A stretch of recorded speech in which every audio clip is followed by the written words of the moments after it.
It is my great pleasure to introduce to you our special guest this evening, His Excellency, Shaikh Abdulla Bin Rashid Al Khalifa, Ambassador of the Kingdom of Bahrain to the United States.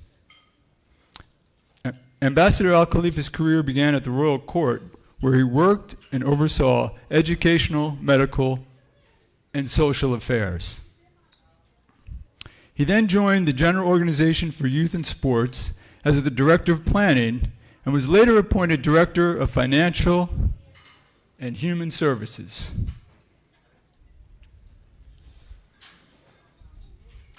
In 2010, His Excellency was appointed as Governor of the Southern Governorate of the Kingdom of Bahrain.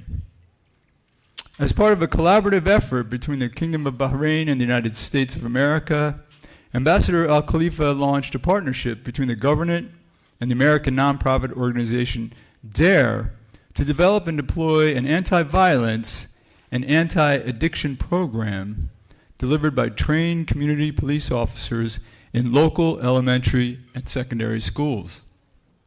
The initiative would later transform into a national program sponsored by the Kingdom's National Anti-Drug Committee, on which the ambassador serves. He also played an active role drafting the National Anti-Drug Strategy in conjunction with the Regional Office of the United Nations Office on Drugs and Crime, launched in 2016. In 2016, His Majesty King Hamad bin Isa Al Khalifa granted Ambassador Al Khalifa an honorary distinction award recognizing his gubernatorial achievements and contributions. In 2019, he received the Stevie Award for founding and developing the MON Together program against violence and addiction. After his remarks this evening, the ambassador must resume his busy schedule, so we won't have time for questions, but this evening we greatly appreciate his remarks and his reflections on the Middle East. Ambassador Al Khalifa has represented the Kingdom of Bahrain in the United States since 2017. Please join me in welcoming him to ASMEA.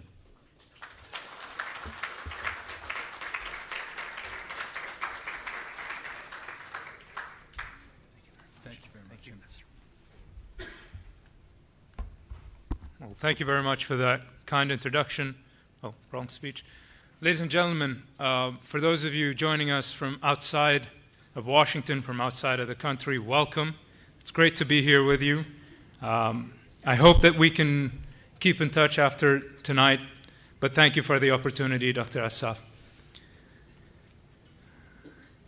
The Association for the Study of the Middle East and Africa is truly a worthwhile organization whose mission statement is one that all of us should be extremely happy to stand behind, especially in this time of transition. For times are changing. They're changing worldwide, with no exception in the Middle East.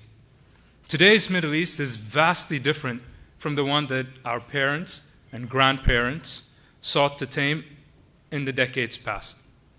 Investment in regional countries in the form of time, attention, and resources has driven a shift in culture, with most of the peace-loving countries in the region accepting and practicing modern norms. This has been both driven by, as much as contributed to, stark differences and rises in education and trade with the West. As a spearhead in the phalanx of entities working to establish stability and cohesion through a better understanding of one another, ASMEA's work has been almost those entities driving such change, invaluable to the people of Bahrain, the GCC, and all of the Middle East. You have allowed the shared concern for the safety and security of all people to be illustrated and highlighted by the communication and educational efforts that you so eloquently produce. Ladies and gentlemen, as we move forward in this post-COVID era, one thing that we must all agree upon is how truly small the world is. we need to accept that reality, and in doing so, realize what aspects of that world-changing pandemic did work and didn't work. As global challenges continue to mount, so do opportunities. As we see geopolitical shifts sending seismic ripples across the globe, let us all look at how large and small communities are getting affected on a daily basis. As we take heed of these working with us and recognize those working against us, let us draw closer together, working collaboratively for the promotion of peaceful coexistence.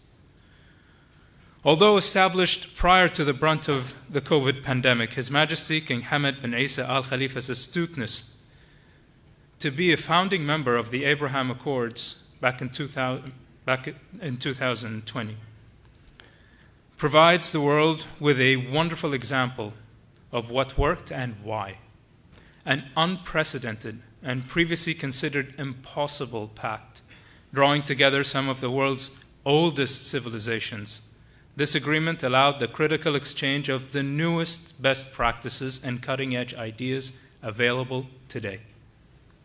Patient, measured, and methodical in their approach, His Majesty the King and His Royal Highness the Crown Prince and Prime Minister Salman bin Hamad Al Khalifa worked with leading nations such as their Abrahamic brothers in the UAE and Israel, as well as the United States, and watched by nations from around the world to identify the best tactics possible to instill hope in a much-needed neighborhood, setting benchmarks and examples that have started to travel from our shores to multiple regions around the globe.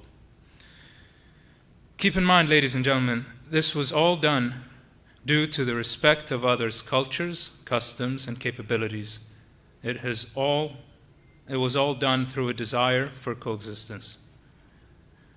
When there is respect for coexistence, there exists willing ears. And where there exist willing ears, there are open minds that may be enlightened. And where there are open minds that may be enlightened, there exists the opportunity for education, a receptiveness to new ideas and perspectives. After all, isn't that what we here are all supportive of? As ASMEA moves into its 16th year, it seeks to further position those academics, scholars, and policymakers to be embraced by such willing ears and minds to further share the concept of culture and concern that may exist in the Middle East and Africa, but that affect the entire world. We live in a truly fascinating time. We live in a time when the world is more interwoven than it has ever been before, when a single idea or happening can circumvent the globe in an instant from any point of origin, and widespread action for millions, if not billions. Again, the Middle East is no exception to this, and due to the tight fraternal community which the world nations make up, it is those forward-leaning, collaborative, open, and tolerant countries that will be the most beneficial for all humanity. To this point, I'm proud to mention just some of the recent examples of such leadership coming out of Bahrain. For the past 3 days, the Kingdom of Bahrain played host to the Forum for Dialogue and Coexistence to discuss, understand, and overcome the differences between Eastern and Western religions, but bring the religions closer together. While the gathering this year, and at the invitation of His Majesty the King, brought over 200 of the world's most respected religious leaders, including the Vatican's own Pope Francis on his first visit to Bahrain, alongside the Grand Imam of Al-Azhar, it was watched and adhered to by billions worldwide. Because it is this kind of integration of government, religion, and culture in such a manner facilitating respectful communication that will establish the integration of peoples in a manner that will codify a unified desire for safety and stability. This desire for such safety and stability, though, is not to be taken lightly. Today it is being contradicted on a myriad of levels. We see direct confrontation through aggression in Europe and subversive destabilization in the Middle East that threaten global-scale confrontations. So as we move forward, embracing the future with valuable knowledge of the past, no matter how recent that past may be, we need to recognize that there will always be naysayers. There will always be instigators. There will always be those with self-serving motives that try to take advantage of us pursuing the common good. Unfortunately, this is a fact of life. But while our shared desire for such open and constructive dialogue is not shared by all, let us persist, proving that the inclusion of all people, of all cultures, of all faiths is not only achievable, but it is beneficial.